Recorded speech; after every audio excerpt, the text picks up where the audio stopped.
రైతు ఆశీర్వాద సభ వేదిక మధిర నుంచి హైదరాబాద్కు మారింది. శిల్పకళా వేదిక నుంచి రైతు భరోసా నిధులను విడుదల చేయబోతున్నారు సీఎం రేవంత్ రెడ్డి. 9,000 కోట్ల నిధులు రైతుల ఖాతాల్లో జమ కాబోతున్నాయి.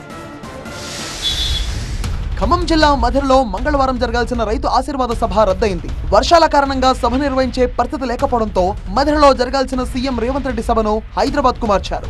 వచ్చే నెలలో మధిరలో బహిరంగ సభ నిర్వహిస్తామన్నారు. 3-4 తారీఖు దాకా కూడా వర్షాలు ఉన్నాయని స్పష్టంగా చెప్తా ఉన్నారు. కనీసం ఒక 2 రోజులు డ్రై స్పెల్ ఉంటే తప్ప ఆ వచ్చే రైతులకు కానీ జరిగే సభకు కానీ ఇబ్బంది లేకుండా ఉంటుంది. కాబట్టి మళ్ళీ తిరిగి వెదర్ ఫోర్కాస్ట్ తీసుకోమని చెప్పాం. మళ్ళీ ఒక వారానికి సమాచారం వస్తుంది. కాబట్టి అది 6, 7, 8 తారీఖులు అనే దాన్ని బట్టి ఇక్కడ సభ జరుగుతుంది.